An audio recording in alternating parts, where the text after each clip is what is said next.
Hello everyone, welcome to my YouTube channel S chemistry.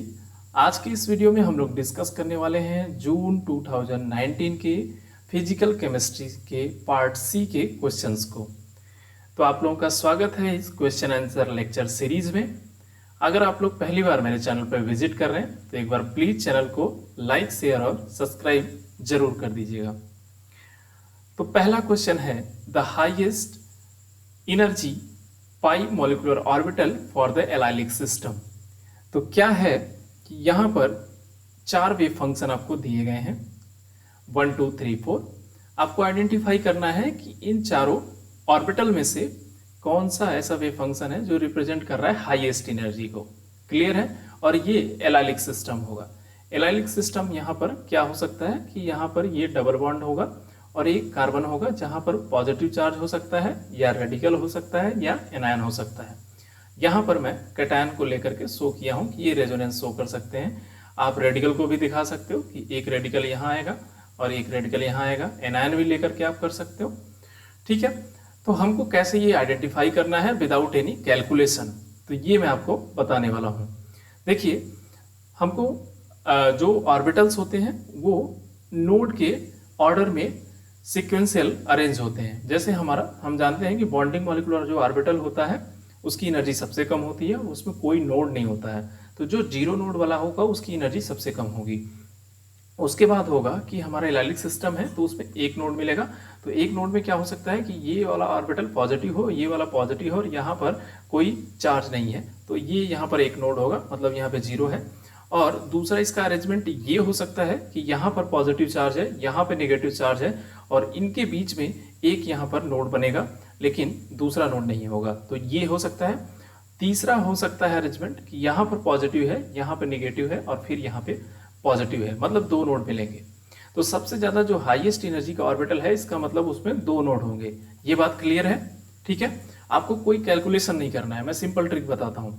देखो, और ये जो कोफिशियंट है C1, C2 और C3, ये जान लो कि जो भी ऑर्बिटल नॉर्मलाइज होता है उसके कोफिशियंट के स्क्वायर का सम जो है 1 आता है।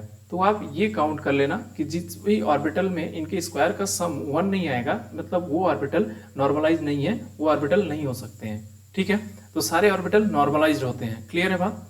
अब देखो, तो हमको यहाँ पर फाइंड आउट करना है कि सबसे ज्यादा हाईएस्ट नोड किस में है। तो ये देखो, पहला वाला जो तीसरा ऑर्बिटल चेक करते हैं। यहाँ पर पहला जो कोफिशिएंट है ये पॉजिटिव है, दूसरा नेगेटिव है, तीसरा पॉजिटिव है। इसका मतलब ये इस टाइप का अरेंजमेंट है, पॉजिटिव, नेगेटिव और पॉजिटिव, मतलब यहाँ पर दो नोड हैं। ठीक है, अब इनके कोफिशिएंट को चेक करना होगा आपको। तो 1/2 माइनस 1/√2 और 1/2, इन सब का स्क्वायर करके आप सम कर दो तो 1 के इक्वल आ रहा है। अब आप कहेंगे कि सर ये भी तो हो सकता है कि यहाँ पर पॉजिटिव है, यहाँ पे नेगेटिव है, फिर यहाँ नेगेटिव है। तो यहाँ पर देखो आप, यहाँ पर आपका एक नोड मिलेगा और यहाँ पर कोई नोड नहीं मिलेगा। ठीक है, तो इसको ये तो कैंसिल हो गया। दूसरा ऑप्शन आप देखो, यहाँ पर chi1 है 1/√2, मतलब ये पॉजिटिव कोफिशिएंट है, ये नेगेटिव है और ये थर्ड है। ठीक है, मतलब सेकेंड वाला जीरो है, मतलब ये पॉसिबल अरेंजमेंट है जहाँ पर 1 नोड है। क्लियर है? फिर पहला वाला देखो आप, यहाँ पर पॉजिटिव, यहाँ पे पॉजिटिव, यहाँ पे पॉजिटिव, तो ये डायरेक्टली आप लोगों को मतलब ये समझ में आ गया होगा कि ये जो ऑर्बिटल है ये रिप्रेजेंट कर रहा है मतलब मॉलिक्यूलर ऑर्बिटल को जो लोएस्ट एनर्जी का होता है। ठीक है, यहाँ हाईएस्ट एनर्जी पूछा है। आप ये कंफ्यूज मत होना कि हाईएस्ट ऑक्युपाइड मॉलिक्यूलर ऑर्बिटल। ठीक है, हाईएस्ट ऑक्युपाइड पूछता तो आपका पहला ऑप्शन होता, लेकिन यहाँ पे जो करेक्ट ऑप्शन है वो आपका थर्ड होगा। ठीक है, तो थर्ड ऑप्शन आपका जो है ये करेक्ट होगा। बट अगला क्वेश्चन देखिए, the degree of polymerization and the fraction of monomer consume for a polymerization reaction are related है। तो ये आप याद रखो कि डिग्री ऑफ पॉलीमराइजेशन का मतलब होता है कि जैसे पॉलीमराइज होता है ना, कोई मॉलिक्यूल पॉलीमर बनता है तो वो नंबर ऑफ मोनोमर उसमें यूनिट जो है कंज्यूम होते हैं, तब जाकर के वो पॉलीमर एक बड़ा मॉलिक्यूल बनता है। तो जो फ्रैक्शन ऑफ मोनोमर कंज्यूम होता है वो P होता है। तो यहाँ पर जो हमारा डिग्री ऑफ पॉलीमराइजेशन होता है ये इक्वल होता है 1/1 माइनस P के। ठीक है, अगर P आपका 1 हो गया, सॉरी 0 हो गया, मतलब जो मोनोमर कंज्यूम्ड है उसका फ्रैक्शन अगर 0 है तो इसका डिग्री ऑफ पॉलीमराइजेशन 1 होगा। ठीक है, तो आपका ये पहला फॉर्मूला करेक्ट है। समझ में आया? आई होप कि आपको क्लियर होगा। अगला क्वेश्चन है कि the difference between the standard molar entropy of the two monoatomic gases A and B, Sm A0 Sm B0 at a given temperature is given that the molar mass of A is twice that of the molar mass of B। ठीक है, तो यहाँ आपको ये standard entropy of monoatomic gas के बारे में देखना है। तो जो नॉर्मल हम जानते हैं कि मोलर एंट्रोपी का फॉर्मूला होता है स्टैटिस्टिकल थर्मोडायनेमिक्स में, वो होता है R ln Q plus RT d ln Q by dt at constant V plus R होता है। ठीक है, तो यहाँ पर Q मोनोटॉमिक गैस है, तो वहाँ पर सिर्फ ट्रांसलेशनल मोशन होगा मॉलिक्यूल का, मतलब सिर्फ ट्रांसलेशनल पार्टीशन फंक्शन होगा। तो QM हो गया 2 पाई m KT की पावर 3/2 अपॉन h², ये हम सब जानते हैं। अब इसका लॉग ले लेना है, तो नेचुरल लॉग है ln Q, ये आपको इतना मिल जाएगा वैल्यू। अब ln Q को आपको t को अलग कर दीजिए, क्योंकि t को डिफरेंशिएट करना है और बाकी कांस्टेंट को आप एक साथ रख लो। ठीक है, इसको तो यहाँ पर हमने ये सेपरेट कर दिया। इसके बाद इसको डिफरेंशिएट किया विद रिस्पेक्ट टू t, तो ये हमको मिला 3/2 1/t। ठीक है, अब Sm0 जो A है, यहाँ पर देखिए ये हमने सब रखा वैल्यू यहाँ पर। ठीक है, तो d ln Q by dt की वैल्यू रख दिया। फिर हम यहाँ पर क्या दिया है कि Ma बराबर 2mb, तो ये हमने यहाँ पर रख दिया वैल्यू में। अब Ma की जगह हमने 2mb रख दिया और mb में हमने डायरेक्टली mb रखा। अब आप जब इसको सब्सट्रैक्ट करोगे, ठीक है, तो क्या होगा कि आपको सारे कांस्टेंट कैंसिल हो जाएंगे, सिर्फ यहाँ पर m वाला पार्ट आप अलग कर दो। ठीक है, तो सारे पार्ट कैंसिल हो जाएंगे और ln ये वाला जो पार्ट है, ठीक है, ln m minus ln n आएगा। तो ln m minus ln n होता है डिवाइड, तो ln m बाई n हो जाएगा। तो ये सारे कैंसिल हो जाएंगे, ये 2mb बाई mb आएगा, तो mb से कैंसिल हो जाएगा, तो सिंपल ln 2 आएगा। तो ये जब आप आंसर निकालोगे तो 3/2 r ln 2 आएगा। तो सिंपल आपको फार्मूला याद होना चाहिए था और ये मास के टर्म में कन्वर्ट करना था आपको, और यहाँ सब्ट्रैक्ट करके आंसर आ जाएगा। तो आपका जो करेक्ट आंसर होगा वो पहला होगा। अगला क्वेश्चन है कि a non ideal gas follow the equation P is equal to RT by Vm 1 plus B by Vm, where B is a fraction of function of temperature only. The deviation in the internal energy from that of ideal gas. तो ये question आपको देख के कैसे लग रहा है कि आप इसको कैसे करोगे? एक्चुअली ये जो क्वेश्चन है ये स्टैटिस्टिकल थर्मोडायनेमिक्स से है। तो एक बार फिर से आपको फॉर्मूला रिकॉल करना होगा कि स्टैटिक्स में प्रेशर का जो फॉर्मूला होता है वो होता है RT d ln Q by dt Vm।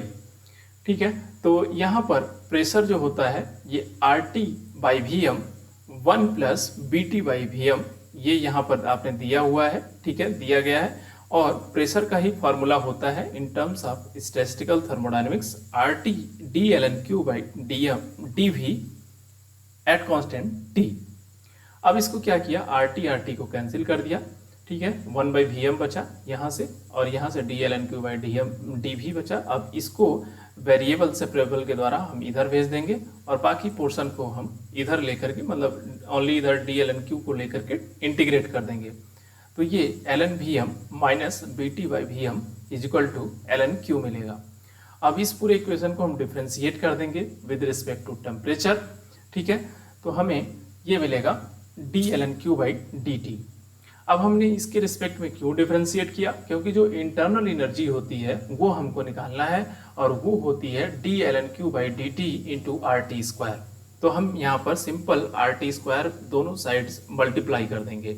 ठीक है, इधर भी और इधर भी, तो ये हमको मिलेगा RT square by Vm is into minus dB by dt at constant V, और इधर आपने मल्टीप्लाई कर दिया, तो ये आपका इंटरनल एनर्जी कन्वर्ट हो जाएगा। तो ये नॉर्मल इंटरनल एनर्जी है। अब हम आइडियल गैस के लिए देखते हैं। तो आइडियल गैस के लिए हमारा क्या होता है कि pressure is equal to RT by Vm होता है। तो RT ये हो गया। ठीक है, और जो स्टैटिस्टिकल में फार्मूला होता है वो RT dln/d_Vm, तो RT से कैंसिल हो गया, तो ये dVm को इधर आपने सेपरेट कर लिया, फिर उसको इंटीग्रेट कर दिया, तो ln_Vm = ln_Q मिलेगा आपको। ठीक है, देन आइडियल गैस के लिए क्या होगा कि RT² dln_Q/dt at constant V, ये आइडियल होता है।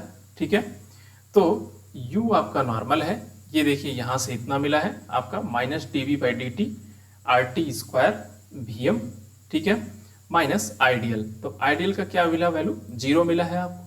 ठीक है, क्योंकि यहाँ पर आप जब ln_Vm = ln_Q मिला, अब इसको डिफ्रेंशिएट करोगे विद रिस्पेक्ट टू टेम्परेचर। ठीक है, तो यहाँ पर क्या होगा कि ये तो कांस्टेंट है, टेम्परेचर पे डिपेंड नहीं करता है, तो ये वैल्यू 0 दे दिया। ठीक है, तो सिंपल आपका जो यहाँ पे मिला नॉर्मल इंटरनल एनर्जी का फार्मूला, वही आपका आंसर होगा। तो आपका जो करेक्ट आंसर होगा यहाँ पर वो फर्स्ट होगा। आई होप कि आप लोगों को क्लियर है। ठीक है, सिंपल आपको क्या था कि प्रेशर का फॉर्मूला बस रिमेंबर करना था, और इंटरनल एनर्जी का प्रेशर होता है RT dln_Q/dVm at constant T, जबकि इंटरनल एनर्जी होता है dln_Q/dt RT²। अगला क्वेश्चन है कि the populations of the proton spin in the highest energy level of the sample in magnetic field of 1.5 Tesla and 7 Tesla are n dash and n respectively. The value of n dash by n is r gyro ये कितना होगा, और ये gamma H K T are the gyromagnetic ratio of the proton, Planck constant, ये सब। ठीक है, तो आपको क्या समझना है कि दो मैग्नेटिक फील्ड लग रहा है। ठीक है, एक यहाँ पर लग रहा है। ठीक है, तो ये पॉपुलेशन बता रहा है दो स्टेट का, कि जब एक मैग्नेटिक फील्ड लगा रहे हैं 1.5 टेस्ला का, तो उसका पॉपुलेशन है n डैश।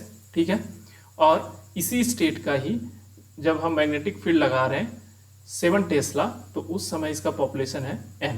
ठीक है, तो ये आपको दिया गया है। अब इसका आपने निकालना है कि n डैश बाई n कितना होगा। तो सिंपल हम जानते हैं कि जो पॉपुलेशन होता है, ठीक है, n डैश अगर कोई भी एक्साइटेड स्टेट है, ठीक है, तो ये होता है क्या, e⁻⁻ei, मतलब ei beta by ∑gi e⁻⁻βei। तो ये जो वैल्यू होता है ये होता है q, और ऊपर जो होता है e⁻⁻ei बीटा, बीटा की जगह होता है 1/kT, ये हो गया, और ei की जगह है प्रोटॉन की energy in the spin state, कोई भी आई है। ठीक है, ये होता है gamma H cut B dash upon में 2, इसलिए लिखा क्योंकि जो प्रोटॉन का स्पिन है mi वैल्यू वो 1/2 होता है। ठीक है, तो यहाँ पर 1/2 भी हो सकता है, -1/2 भी हो सकता है। ठीक है, तो यहाँ पर 1/2 कंसीडर कर रहे हैं, तो ये माइनस होगा, माइनस गामा/2 H cut B dash by 2kT। Similarly हमारा जो पॉपुलेशन होगा जो लोअर स्टेट का है, ठीक है, तो ये होगा n भी सेम मिलेगा हमको e⁻⁻गामा H कट B0 अपॉन में 2kBT। ठीक है, अब आप चाहें तो यहाँ पर m की वैल्यू, mi की वैल्यू, आप प्रोटॉन की वैल्यू रख भी सकते हैं 1/2, या यहाँ पर देखिए आंसर जो इसने निकाला है ये इसने यहाँ पर 1/2 का वैल्यू नहीं रखा है। ठीक है, तो आप भी इसको नहीं रख सकते हैं, mi की जगह पे आप कांस्टेंट ले सकते हैं। हाँ, या बाय मिस्टेक हो सकता है यहाँ पे किया गया हो, लेकिन ये क्वेश्चन करेक्ट था, तो यहाँ पर i की वैल्यू आप नहीं रख सकते हैं। और q की वैल्यू दोनों के केस में 1 ही है। ठीक है, दोनों स्टेट के केस में, तो यहाँ 1 ले लिया, यहाँ भी 1 ले लिया। अब simple n dash by n कर दिया, तो ये क्या मिला, तो यहाँ पे देखो ये e⁻⁻⁻h कट अपॉन 2kBT। हाँ, अब ये जो है डिवाइड होगा नीचे, तो ऊपर आएगा तो पॉजिटिव हो जाएगा, तो B0 माइनस B डैश होगा। ठीक है, अब B0 की वैल्यू है 7 टेस्ला, B डैश की है 1.5, घटा दिया आपने 5.5 मिल गया, सिंपल लॉग ले लिया दोनों तरफ, तो आंसर आपको ये मिल गया। तो यहाँ पर क्या था कि आपको आंसर देखना था, उसके अकॉर्डिंग आप i की वैल्यू रख सकते हैं। अगर आप i की वैल्यू यहाँ पर जैसे इन्होंने नहीं रखा है, विदाउट रख के निकाला है, तो ये आपको आंसर मिलेगा। अगर आप रखते तो ये 1/2 भी होता, तो पहला ऑप्शन इसका करेक्ट है। अगला क्वेश्चन है कि a sample of 2 mole of oxygen at 500 Kelvin is expanded from 5 liter to 50 liter under adiabatic and reversible condition. The change in the internal energy is close to. तो इसका internal energy का change पूछ रहा है adiabatic condition में। तो I hope कि ये क्वेश्चन आपको समझ में आया होगा। यहाँ पर इंटरनल एनर्जी निकालनी है तो देखिए, आपको फर्स्ट लॉ ऑफ थर्मोडायनेमिक्स से जानते हैं कि Q बराबर होता है डेल्टा U माइनस डब्ल्यू। तो Q एडियाबेटिक प्रोसेस के लिए 0 होता है तो डेल्टा U बराबर W होगा, राइट। अब W बराबर होता है एडियाबेटिक के केस में CV T2 माइनस T1, ठीक है, पता है, क्योंकि du by D T at constant V बराबर CV होता है। तो यहाँ से हम du की जगह CV dt रख सकते हैं, तो ये हमने रख दिया। अब CV की वैल्यू हम जानते हैं कि यहाँ पर nr बाई गामा माइनस 1 निकाला है। कैसे निकाला? CV इक्वल टू हम CP minus CV equal to nr होता है आइडियल गैस के लिए, और गामा इक्वल टू होता है CP बाई CV। तो हमने इस इक्वेशन को CV से डिवाइड कर दिया, तो यहाँ हमको nr बाई CV मिला। फिर इसकी जगह पे हमने गामा माइनस 1 रख दिया, ठीक है। तो ये मतलब CP बाई CV की जगह हमने गामा रखा, तो ये गामा माइनस 1 हो गया, nr बाई CV हो गया, तो CV यहाँ से निकल गया, ये हमने यहाँ पर वैल्यू रख दिया। अब हमको क्या चाहिए? यहाँ पर T1 दिया है, ठीक है, गिवन क्या है data 500 kelvin, V1 5 litre, V2 50 litre. आपको T2 चाहिए, ठीक है, तो T2 कैसे निकलेगा? TB to the power gamma minus 1 is equal to constant होता है एडियाबेटिक के केस में, तो T1 V1 to the power gamma minus 1 is equal to होगा T2 V2 to the power gamma minus 1। तो यहाँ से आप T2 की वैल्यू निकालेंगे तो ये अराउंड 200 केल्विन आएगा, और ठीक है, तो ये आ गया, T2 आ गया। अब सिंपल आपको इस इक्वेशन में वैल्यू रख देना है। तो यहाँ पर ये देखिए 2 इंटू 8.314 R की वैल्यू, गामा की वैल्यू 0.4 आ गई, गामा माइनस 1, और यहाँ पर T2 हो गया 200, T1 हो गया 500, तो ये वैल्यू निगेटिव में आएगा, तो निगेटिव में ये 12.5 किलो जूल आएगा। तो आपका सेकंड ऑप्शन इसका करेक्ट होगा। आई होप कि आपको क्लियर होगा। अगला क्वेश्चन है कि when 2 mole of the liquid A are mixed with the 2 mole of the liquid B at 300 Kelvin, the excess molar Gibbs energy of the solution। अब ये क्वेश्चन देखिए, एक्सेस मोलर गिब्स एनर्जी पूछने की वजह से बहुत सारे बच्चे कंफ्यूज हो गए होंगे कि यार ये इसका फॉर्मूला क्या होता है।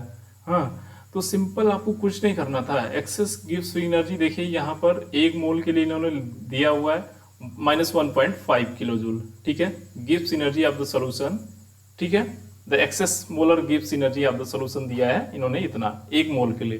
तो यहाँ पर आप देखो 2 mole of A 2 mole of B mix किए जा रहे हैं, तो मिक्सिंग का गिब्स एनर्जी चेंज कितना होगा प्लस एक्सेस कितना हुआ उनका। तो एक्सेस 1 मोल के लिए दे दिया -1.5 kg, 4 मोल के लिए आप निकाल लोगे 4 इंटू -1.5 kg, ठीक है, तो -6.0 kg आ जाएगा 4 मोल के लिए। अब इन दोनों को मिक्स किया गया, अब ये दोनों आइडियल हैं, ठीक है, इस तरह से सपोज कर रहे हैं हम, तो इनके मिक्सिंग का गिब्स एनर्जी चेंज कितना होगा। तो ये हम जानते हैं फार्मूला कि delta G mixing equal to होता है NRT summation over XI ln XI। अब इसको आप दूसरे टर्म में भी लिख सकते हो, RT summation over NI ln XI। तो यहाँ हमें NI की वैल्यू पता है, मतलब 2 मोल है उसका और A का, 2 मोल है B का, तो हमने सिंपल यहाँ पर वैल्यू रख दिया और इसको सॉल्व किया, तो फाइनली ये सॉल्व करके आएगा -6.9, और ये है आपका -6, तो दोनों को ऐड कर दिया, तो टोटल जो डेल्टा जी मिक्सिंग है वो हो गया -12.9, ठीक है। अब देखिए 12.9 आंसर होगा इसका। यहाँ देखिए आंसर में आपको -6 भी दिया था, तो कई बच्चे क्या होगा कि सिर्फ गिब्स एनर्जी ही कैलकुलेट करेंगे, लेकिन यहाँ पर डेल्टा जी मिक्सिंग भी आपको कैलकुलेट करना है, ये तो एक्सेस एनर्जी है, ठीक है। आई होप कि आपको क्लियर होगा। Above the critical micelle concentration, the option which correctly describe the variation of molar conductivity with the increase in the concentration of the sodium dodecyl sulfate in the aqueous solution। ये sodium डोडेसाइल sulphate क्या है? ये just आपका surfactant है जो कि micelle का formation करता है, ठीक है। तो कह रहा है कि above the critical micelle concentration, तो जब CMC के बिलो रहता है तो क्या होता है कि वहां पर माइसेल फॉर्म होता है। माइसेल का मतलब आप जानते हो कि कोई भी सरफेक्टेंट है उसके दो पार्ट होते हैं, एक पोलर पार्ट एक नॉन पोलर पार्ट। तो नॉन पोलर पार्ट इनसाइड होता है ओरिएंटेड, पोलर पार्ट आउटसाइड होता है। तो ये एक माइसेल टाइप का स्ट्रक्चर फॉर्म करता है। अब अगर सीएमसी का वैल्यू, जो मतलब एक कंसंट्रेशन का फिक्स वैल्यू होता है जिसके नीचे वो सीएमसी बना सकता है, उसके ऊपर अगर जाएंगे तो ये क्या होता है कि सीएमसी डिस्ट्रॉय हो जाएगा और मॉलिक्यूल क्या होगा कि आपस में एग्रीगेट करना स्टार्ट कर देंगे। तो ये एग्रीगेशन स्टार्ट हो जाएगा और इस एग्रीगेशन से क्या होगा कि जो पहले जहां पर 5 मॉलिक्यूल थे अब वहां पर सिर्फ एक मॉलिक्यूल हो गए। तो उसका क्या होगा कि मोलर कंडक्टिविटी डिक्रीज कर जाएगा। समझ में आया? पहले 5 मॉलिक्यूल माइसेल अलग अलग बनाए थे, अब ये आपस में कोलैप्स करके एक ही माइसेल की तरफ मतलब एग्रीगेट बनाने की कोशिश कर रहे हैं, ठीक है, माइसेल नहीं। तो इसलिए इसका मोलर कंडक्टिविटी डिक्रीज करेगा शार्पली और जो पार्टिकल का साइज होगा एग्रीगेट का वो ऑलमोस्ट कोलाइडल होता है। तो आपका जो सेकंड ऑप्शन है ये आपका करेक्ट होगा।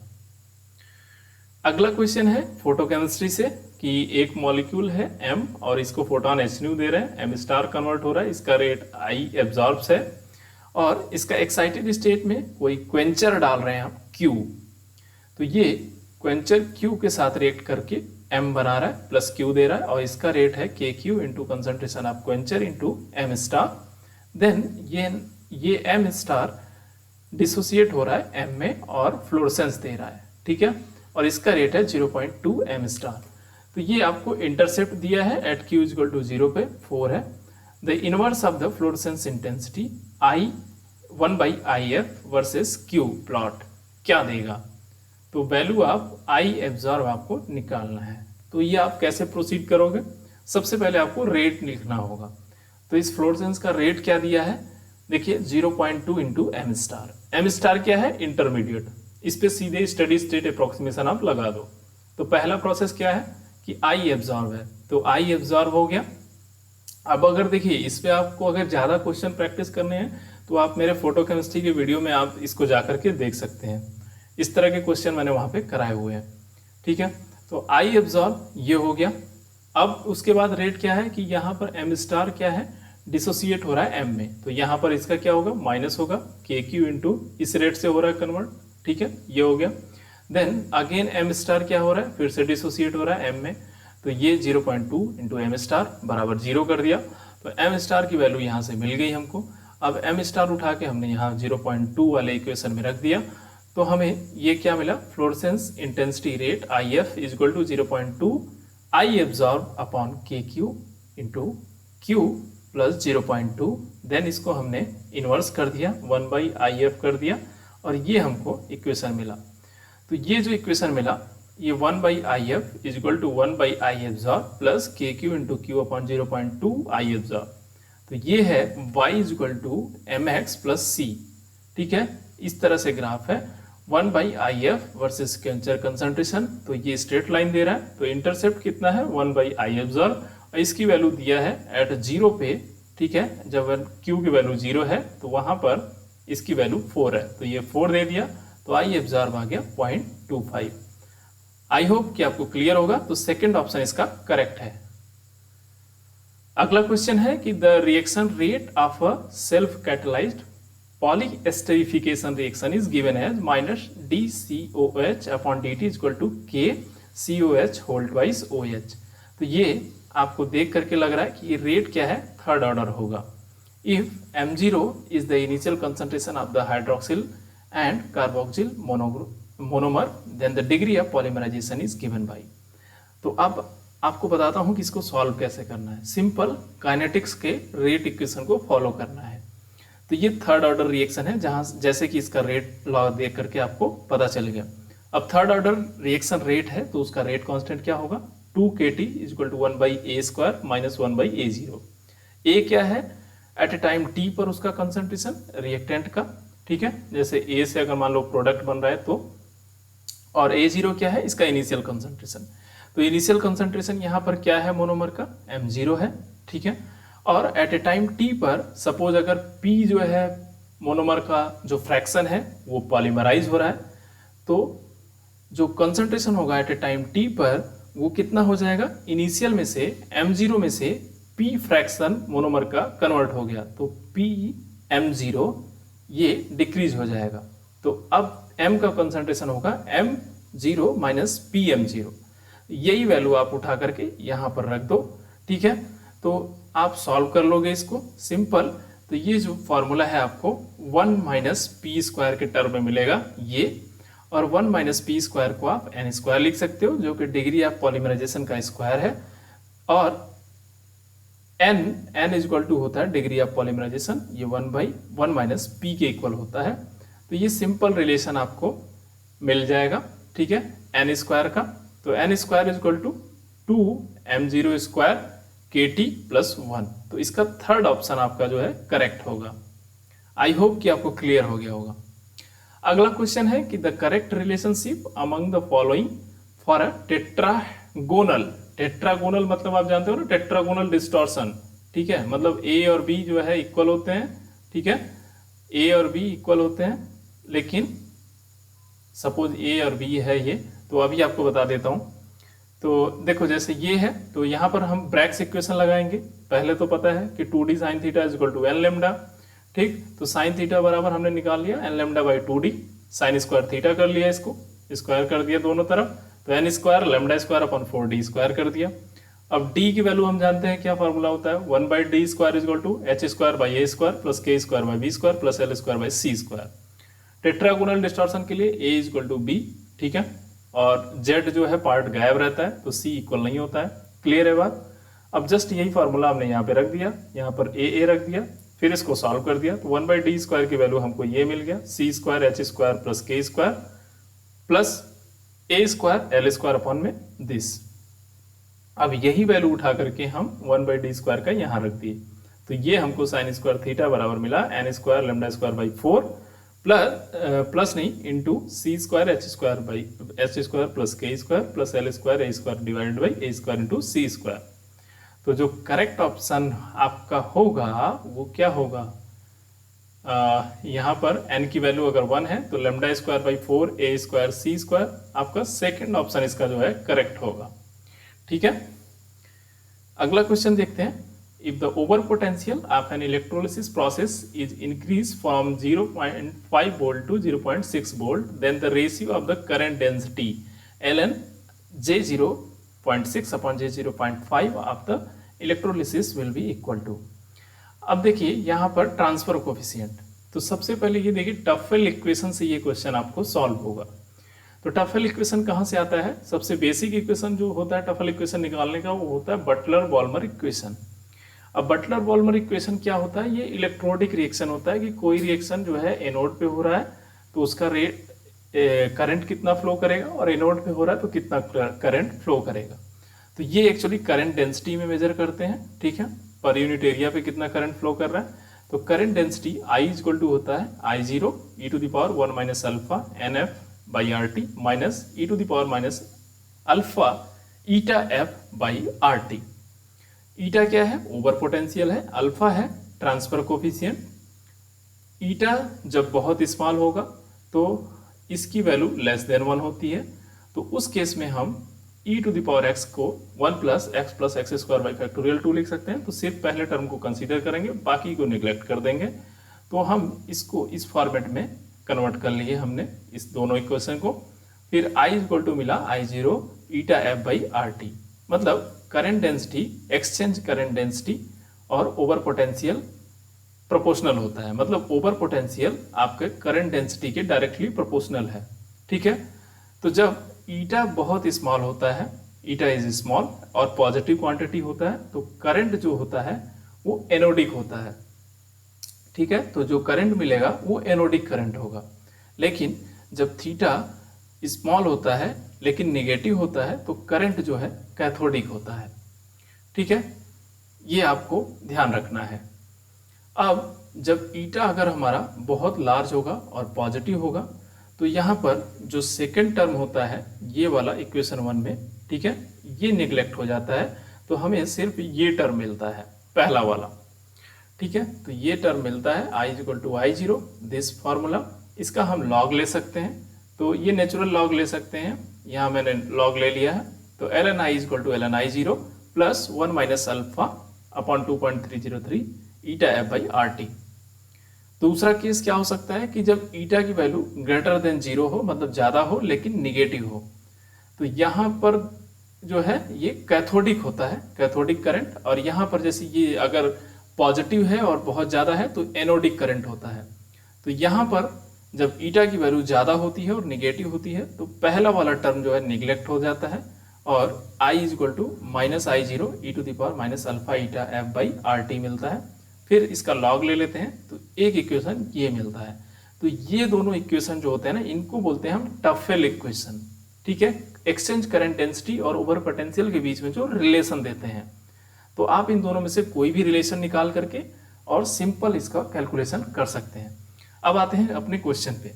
तो हमें दिया क्या गया है, ओवर पोटेंशियल ईटा 1 और ईटा 2 दिया गया है, अल्फा दिया गया है, ट्रांसफर कोफिशिएंट, और ये पूछा गया है। तो ईटा इज इक्वल टू होता है R T upon alpha F, यहाँ हमने अभी देखा। ठीक है, ln J I by J zero, ये जे क्या है, करंट डेंसिटी है, जैसे हमने यहाँ आई और आई जीरो लिया वैसे ही। तो सिंपल हमने ईटा 0.6 पर निकाल लिया, ये value R T by alpha F ln J 0.6 upon J zero होता है, प्लस ईटा 0.5 पे निकाला। ठीक है, सिंपल। देन 0.6 माइनस 0.5 कर दिया, तो ये दोनों ln m minus ln n ln m by n हो जाएगा। तो ये मिल गया हमको और इसकी वैल्यू ही निकालनी है। तो 0.6 माइनस 0.5 मतलब 0.1। ठीक है, और ये हो गया 0.5।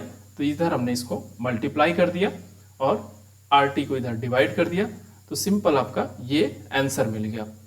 तो आइए अब हम क्वेश्चन में देखते हैं कि हमारा कौन सा आंसर सही है। तो ये 0.05, ठीक है। तो ये वाला जो ऑप्शन है सेकंड वाला ऑप्शन जो है करेक्ट होगा।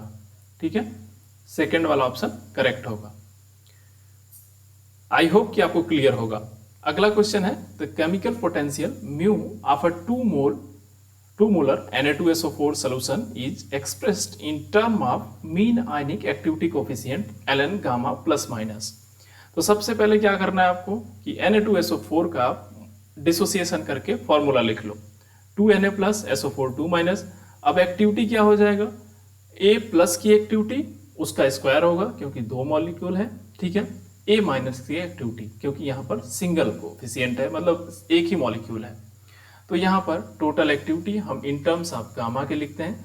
तो A बराबर होता है गामा m। तो यहाँ सिंपल हमने गामा प्लस माइनस, और यहाँ पर देखिए 2 मॉलिक्यूल है तो 2m स्क्वायर कर दिया। ठीक है, तो ये हमने सॉल्व कर लिया। Activity equal to gamma plus minus to the power 3 4m cube आ गया। m की वैल्यू हमको दी गई है 2 यहाँ पर। ठीक है, 2 मोलर है, तो सिंपल हमने यहाँ पर वैल्यू रख दिया, गामा प्लस माइनस क्यूब हो गया, 2 की पावर 5 हो गया। फिर हम जानते हैं chemical potential mu I is equal to होता है mu zero plus R T ln A I. तो यहाँ पर हमने वैल्यू उठा करके रख दिया इसको। तो ए आई की वैल्यू हमने क्या रखा, गामा प्लस माइनस की पावर 3 और 2 की पावर 5। यहाँ पर आपको आई होप कि समझ में आया होगा। क्या किया, कुछ नहीं किया, एक्टिविटी निकाला हमने। ए Na प्लस का है, 2 मॉलिक्यूल है, तो गामा प्लस 2m का स्क्वायर हो जाएगा। ठीक है, और ये होगा गामा माइनस m, तो यहाँ से ये निकाल लिया। अब सिंपल इसको सॉल्व कर दिया, तो ये लॉग का फॉर्मूला लगा करके, तो ln ये 3 इधर आ जाएगा, बैक साइड फॉर्मूला होता है log m to the power n बराबर n log m होता है। तो ये यहाँ से 3RT ln gamma plus minus हो गया। फिर 2 की पावर m होता है तो 5RT ln 2 होता है। तो यहाँ पर आपका जो करेक्ट ऑप्शन आएगा वो mu zero plus 3RT ln gamma plus minus plus 5RT ln 2। तो जो पहला ऑप्शन है वो करेक्ट होगा। अगला क्वेश्चन है the bridge spawner plot between the delta G v plus 1/2, मतलब ये होता है e v plus 1 minus E V and v plus 1 for CO straight line with the slope of इतना एंड इंटरसेप्ट दिया है इतना। The approximate value of dissociation energy of CO पूछ रहा है। तो सबसे पहले आप देखो, आप अगर ये प्लॉट अगर नहीं जानते हो तो ये यहाँ से आप समझ सकते हो कि ये जो प्लॉट देगा उसके बीच में हमें ग्राफ प्लॉट करना है। तो डेल्टा जी पहले आप निकालो v प्लस 1/2। तो ये कैसे निकालोगे, E V plus 1 minus E V. अब फार्मूला आपको पता है क्या होता है, ई वी की जगह हम क्या लिखेंगे, मतलब नॉर्मल जो हमारा फार्मूला होता है वो v plus 1/2 omega e minus v plus 1/2 square omega e x e. तो सिंपल यहाँ पर v प्लस 1 रखना है, प्लस 1/2 मतलब ये v प्लस 3/2 होगा। तो v plus 3/2 omega e minus v plus 3/2 whole square omega e x e minus v plus 1/2, ये कर दिया। तो फाइनल सॉल्व करके हमको मिला omega e minus 2 omega e x ई v प्लस 1। ठीक है, अब यहाँ पर हम ग्राफ प्लॉट करते हैं। ये y हो गया, ये हमारा c हो गया इंटरसेप्ट, ये हो गया माइनस mx। तो ये आपको ग्राफ यहाँ पर प्लॉट किया। इंटरसेप्ट की वैल्यू ये है, स्लोप की वैल्यू ये है। इंटरसेप्ट आपको दिया गया है और स्लोप भी दिया गया है। तो इंटरसेप्ट ओमेगा ई कितना है, ओमेगा ई दिया है 21470। ठीक है, तो यहाँ पर आप देखो ओमेगा ई एक्स की वैल्यू कैसे निकालोगे, 2 ओमेगा ई एक्स माइनस बराबर दिया है माइनस 14 सेंटीमीटर इनवर्स। तो ओमेगा ई एक्स आपका आ गया 7 सेंटीमीटर इनवर्स। अब एक्स निकाल सकते हो आप, क्योंकि आपको ओमेगा ई पता है, तो एक्स बराबर 7 बाई इतना हो गया। और डिसोसिएशन एनर्जी का फॉर्मूला उसने ऑलरेडी दिया हुआ है कि ओमेगा ई अपॉन 4x होता है। तो हमने ओमेगा ई की वैल्यू रखा और 4x की रख दिया। तो सॉल्व करके हमको जो आंसर मिला वो 148175 सेंटीमीटर इनवर्स। आई होप कि आपको जो है ये सारे क्वेश्चन अच्छे से समझ में आ गए होंगे। आप ज़्यादा से ज़्यादा इन क्वेश्चन पे प्रैक्टिस करिए। मिलते हैं अपने अगले क्वेश्चन आंसर लेक्चर सीरीज में। Thank you so much for watching the video. अगर आप लोगों को मेरे वीडियो पसंद आ रहे हैं तो प्लीज़ चैनल को लाइक शेयर और सब्सक्राइब जरूर करिए। Thank you, have a nice day.